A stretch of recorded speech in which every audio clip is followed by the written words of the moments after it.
Hello everyone, this is Varsha and you are watching the series of success stories brought to you by Indian Achievers Forum.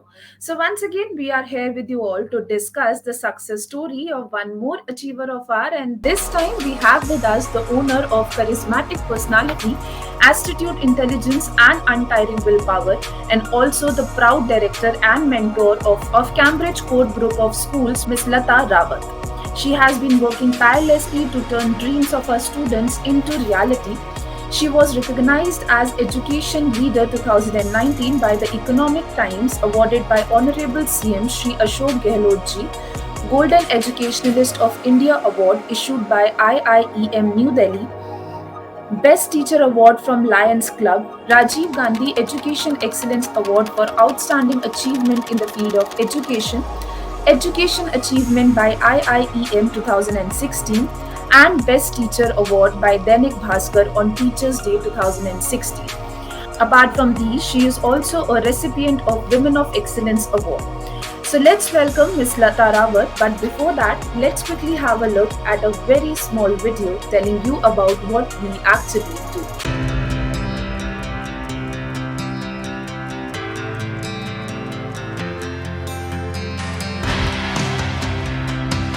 Indian Achievers Forum is driven by a full-fledged advisory board. The board consists of experienced personalities who have excelled in their respective careers. Together, the forum organizes conferences, events, workshops, exhibitions, trade shows, and B2B initiatives in India as well as abroad. Where there is passion, there is achievement. And where there is achievement, there is Indian Achievers Forum.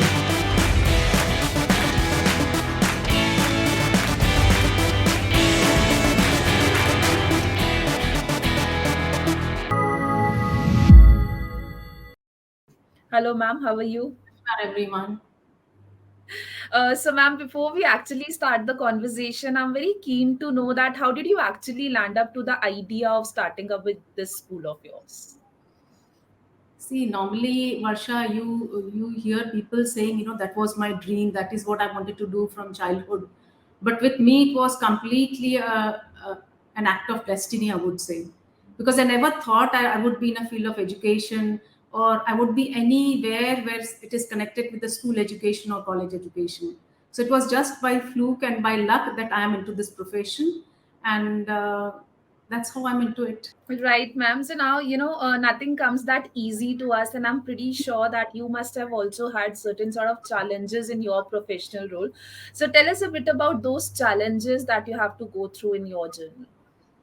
See, when we actually started this school 22 years back, this school is situated in Mansarovar. So Mansarovar is the hub of educational institutes. So when we started, it was in every half a kilometer, there was a school which would be out there. And they were all good, nice branded schools. So when we entered this area, like there were a lot of apprehensions that, we have got such reputed people already here. How are you going to make a mark for yourself? And but then, as any other profession, I would say, or organization, there were lots of teething problem here as well. And ultimately, we worked on it. I think if you work consistently on something, and if you're passionate about what you're doing, the solutions automatically, when you work hard, you're able to overcome those hurdles, you're able to overcome those teething problems. And that's what it is. So now, after 22 years, it's not just one school we have in Mansarovar. We've got two schools in Mansarovar with the strength of around 3,000 plus, and 3,000 approximately in the second one. And you see, today the school has got such a strong reputation that in case you want admission in the school, we literally have zero admission except class one throughout the year, even in the beginning of the year. So, like, we got calls from bureaucrats and from ministers and all to get the children admitted in Cambridge Court. And that's pretty amazing, ma'am, I must say. So now tell us a bit more about the school or about the students and also the kind of classes or coaching you are giving to the people. See, when we came out, initially when we started with the school, because see, there are two ways when you start something new. Either you already know something about it and you're working over it, or you're a total fresher and you look things from different perspective and you come out with your own different new ideas. So I would always say that, unlearning and learning is always difficult, whereas learning something from the scratch is always very easy. So we started working from the very beginning. Like there were certain norms in the school which were accepted, that this is how the school and this is how the school is going to function. So a lot of changes were brought about in the way the teachers were trained, in the way the children were groomed, in the way the exposure was given to the students, in the way we made them very smart hard workers. So ultimately the timings, the exposure, the training, the management, the decisions of the management were all very new, and we were sort of making a new path for ourselves. So I think that would, I would say, that make the difference to the entire school. And that is why you will find that, the Cambridgians who are they have some fixed qualities. Like we worked a lot on the culture part, we worked a lot on the values part, we worked a lot on the smart hard work part, because previously it was only hard work.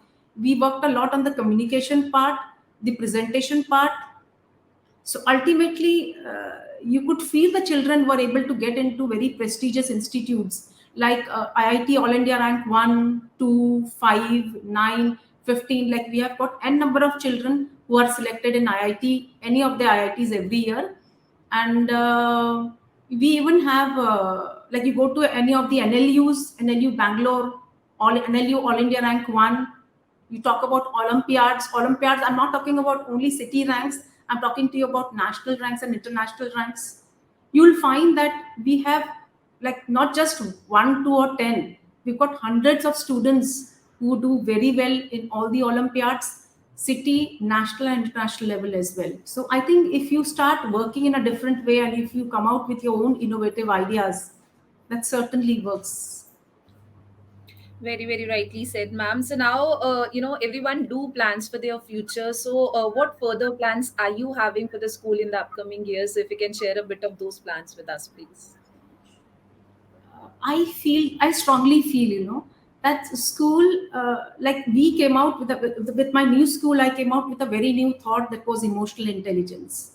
And like emotional intelligence, the research says that the people who are very successful people, when a research was conducted on them, the conclusion was that it was not that they had very good IQs, it was just that the emotional intelligence was better than others.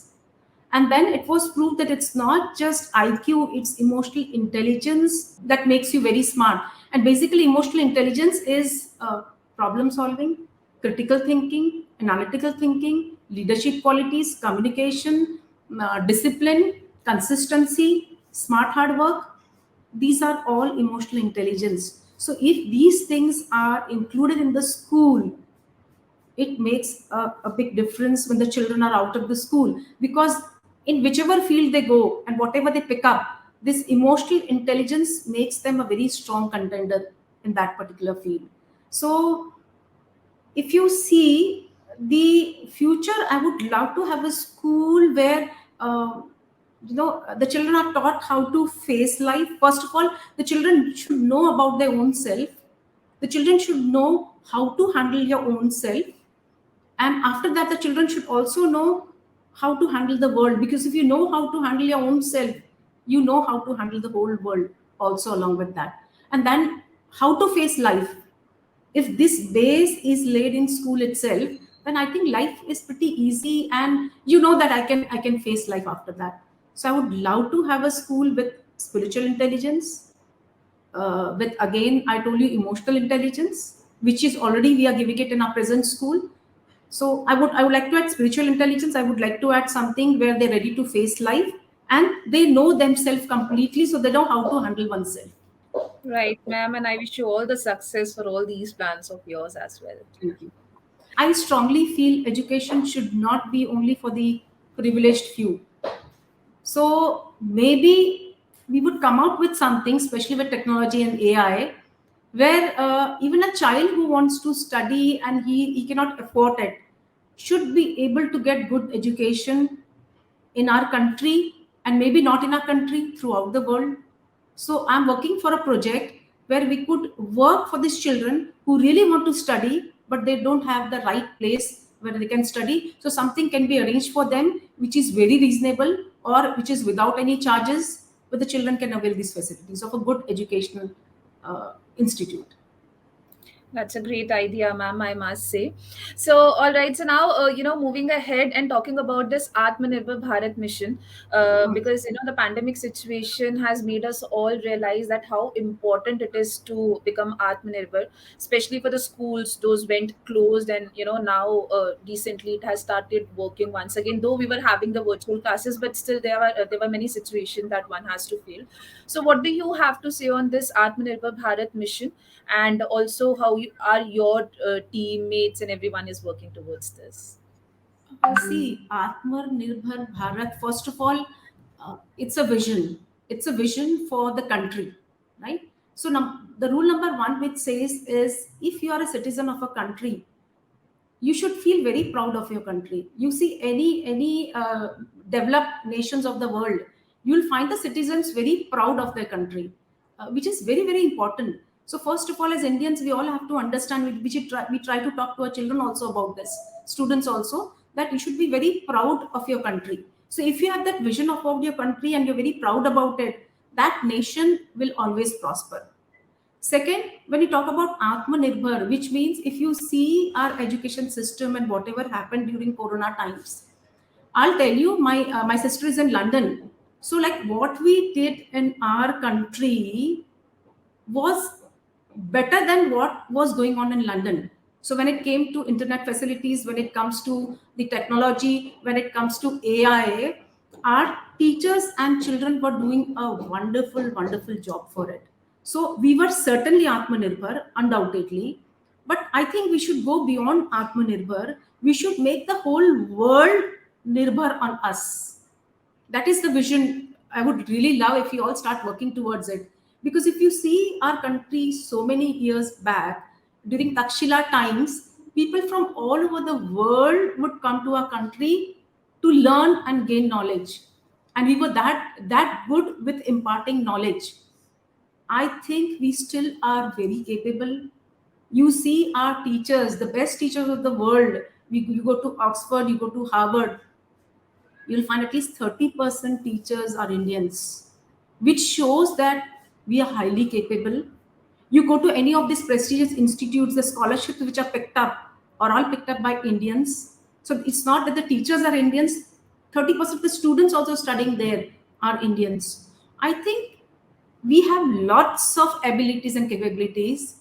If we really work upon it, we can give an education which is far too cheaper than Oxford, Harvard, and these Ivy League colleges. And we should bring our education to that level where people from all over the world, we are able to compete with these countries like and these prestigious Ivy colleges and universities. And when we come out with it, we are going to be so competitive with our rates. The way you see our satellites, they are very competitive with our rates. So we give a tough competition to the market all over for satellites. Similarly, there's a lot of scope for education. If we start working towards it, we could be the education hub of the world where we're able to give world class education to students all over the world at a very, very reasonable rates. That is the vision, and I would love to work for it. Right, ma'am. So now, as you know, that this year India would be celebrating the 75th year of independence, which is famously known as Azadi Ka Amrit Mahotsav. So, what do you have to say on this, as in how far we have come, and what is your vision pertaining to this? Undoubtedly, we have lots and lots of freedom in our country. And it is not just our country. If you see the whole world, and if you see the phase through which the world is going, especially because of technology, because of AI, again because of you see the world has the social media, the world has become a very small place. The connectivity has become very very strong. So the freedom which this generation has, why would I say generation? Any individual, whether it's an old person or a youngster or a student, the freedom they have now, we never had this freedom before. Like if somebody wants to study and wants the best teacher to tutor him, we have all the facilities of the world. So when you talk about the freedom which is actually there, The freedom is you can do whatever you want. Now the challenge is not going to be freedom, the challenge is going to be how are you going to use this freedom.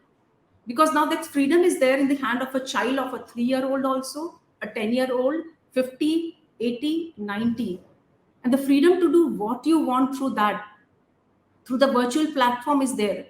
Now the challenge is going to be the people who are able to handle this freedom, this freedom judiciously, they are going to be the ultimate winners.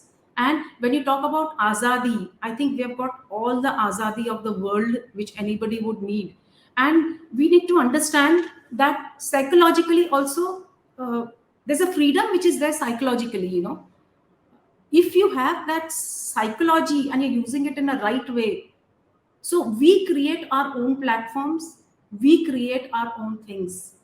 So psychological freedom also is very important. If you make your own glass ceilings, then how can you overcome anything in the world? So psychological freedom also is important, and that psychological freedom is not given by anybody else. The key is not with anybody else, it is with you yourself. So if you're free psychologically and if you feel that, oh, I can do this very easily, this is, I want to do this, nobody can stop me from doing this, then actually you're in a world where you can easily do it. So I would again insist psychological freedom is for your own self. You have to be strong psychologically so that you use your time also judiciously and you use your freedom in a right way. And that is what is going to be the difference, like where you stand after 10 years. Right, ma'am. So now comes the question which I personally, love to know from our awardees, and that is, what are your feelings on winning this Women of Excellence award for yourself? Uh, See, it's a very exhilarating feeling, undoubtedly. But then that feeling goes for the team because you are nothing without your team. So any such award which comes to you, of course, it gives you a very strong motivation, undoubtedly about it. But the motivation which goes to the staff is like, it goes even to the baiji who's cleaning the washroom, the people who keep the things clean, the fourth class employees who are there, the back office, the front office, the teachers who are, the management who's continuously working towards it. So it's a big motivation for them. And of course I dedicate this award to them. It was not possible to get this without their support and without their constant support, because I'm a person who believes a lot in research. So whatever was followed in the school yesterday is not followed this year, and whatever is followed like this month might not be followed next month. So we go on updating ourselves very regularly, and for that, it's not possible without the support of the staff. So undoubtedly, my entire staff is thrilled about it, and thank you very much for considering us and motivating us. Right, ma'am. And I once again congratulate you and your whole team on this achievement. It's always lovely. Please. Right. So now, ma'am, as we have discussed a lot about your professional role and also the future plans that you're having in the upcoming years, please tell us a bit about the social contribution too that you're giving to the society. I give a small example, a recent example, I would say. This was the Corona time. It had just started, and you remember when it started in the month of March. It started around mid March. It started, and by April, like we were all locked in our house, and we were even like afraid to breathe in the house itself because we felt that it's everywhere. So during that time, like the management decided that we have to contribute to something towards the country. And that is a time immediately in the month of April itself, the school had contributed 21 lakhs for the prime minister's relief fund, and we had contributed 11 lakhs to the chief minister's relief fund. And this relief fund was basically for corona. And because we knew that whatever amount would be contributed to the this relief fund would actually benefit the people who have been affected. And that was a time when the government had to work very hard to keep all the things and resources intact so that the loss of lives are less during that time. So that was one of the contribution. Again during corona we felt that some of our parents, working parents, they lost their life because It was such a time that, and we came to know about them. The children, through the we came to know the working father or the working mother, whoever was there, they lost any of the parent. So we came out with a system immediately. We rolled out a circular to all of them that in case the working person of a child is no more, then the school will take care of the responsibility of their education from whichever class they are till class 12th. So this was rolled out immediately, and I felt good that many of the people who were affected by it, they continued being in the school because of this system which was rolled out by the school. So these are two things where we take care. Even during the normal working of the schools, if something goes wrong with the staff, like we had one of the staff also who passed away when she was, not working, but she was at home working from home. So whether it was staff, whether it was parent, we took care of the responsibility of the child till class 12th completely in our school. In both the schools it was rolled out. And even during non-corona times prior to that, whenever a parent would find difficulty, maybe because of the crisis, maybe because of ill health, maybe because of loss of job, or maybe because of some personal reasons, whenever we come to know, or we come to the person is no more, we have been doing that for years together, and we will continue doing that. So whatever possible for any which way, I feel we all should contribute to the society. It has to be given back to the society. Right, ma'am, and that's a great initiative you all have taken, I must say. So, now, before concluding our lovely session, what message or mantra you would like to give to our younger generation to become successful in their careers? See, I always tell my Cambridgians that life is very, very precious. Please don't waste it. And I always tell them, be the best version of yourself always. And the example which I give them is when you see the Apple mobile or whatever mobile you see, I said there is always an updated version which comes regularly into the market. So if you don't update yourself, you'll become redundant.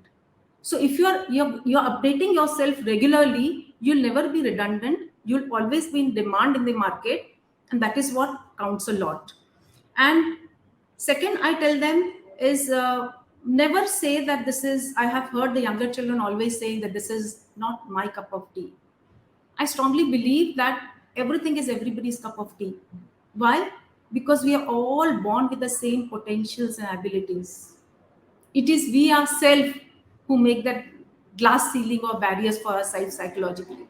So in this life, we everybody is equally capable, equally has got equal potentials. You need to unearth those potentials, and for that you have to strive constantly. But the moment you say that, oh, this is not my cup of tea, you stop growing, you stop working towards it. And psychologically, when you stop accept it that no, I cannot do it, you will never be able to do it. So you have to be psychologically very strong. You have to tell yourself, this is my cup of tea and I can do it. So never say, and especially when there's a crisis, life doesn't give you any choice. It just throws things at you. And that is a time, if you think this is not my cup of tea, you will give up. But if you feel this has challenge has been thrown to me, I'm going to prove myself. If you think like that, then certainly you're going to work towards it. And once you start working towards a challenge, you're certainly going to come out to be a winner. So this is very, very important.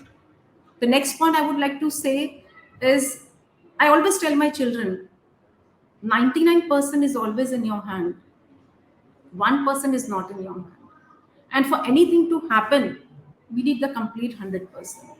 So I tell them that this 99% which is in your hand, you should not leave a single stone unturned for that. Putting your 99% completely, and after that, leave it to God, or you call it nature, or you call it intelligence, whatever you call them, leave it to them, and He will take care of it. And then, whatever the results, it's okay. I've put my best. So you don't have this in life that only if I would have done this. You don't have this in your life. Only if I would have done this, it would not have happened. You know that I have put my best efforts into it. After putting your 99%, leave it on God. If it becomes 100%, wow, wonderful, nothing better.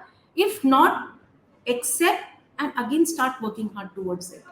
So a person should know, a child, children, I always tell them, you should know what are the things you can change, what are the things you cannot change.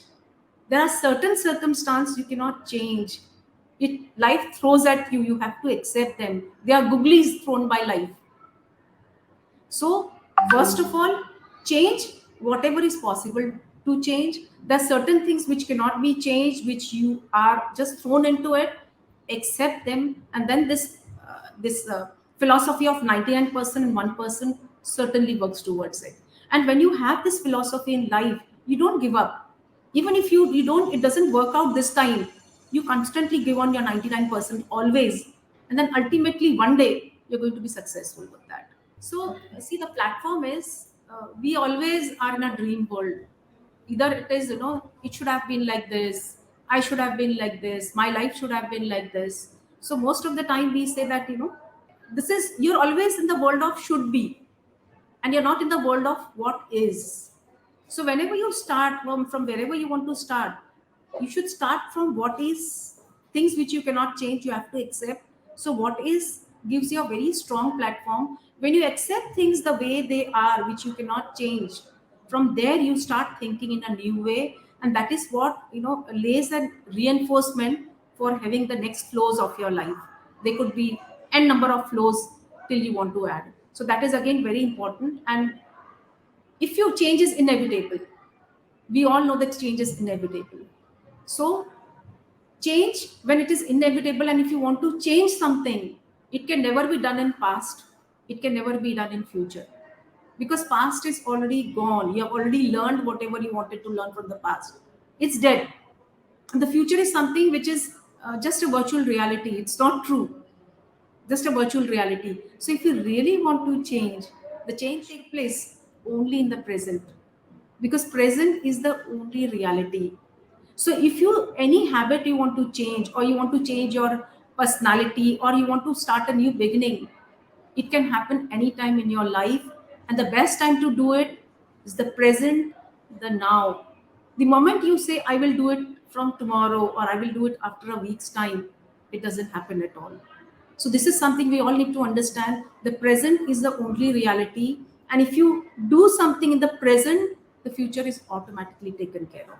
Very rightly said, ma'am. And I personally also believe that never give up attitude always work for us. Exactly. So thank you so very much for joining with us today. It was pleasure talking to you, and I wish you all the success for all your future endeavors, and may you continue to inspire us the way you are doing. Thank you so very much for your Thank time. you very much, Varsha. Have a lovely day. Namaskar. Thank you.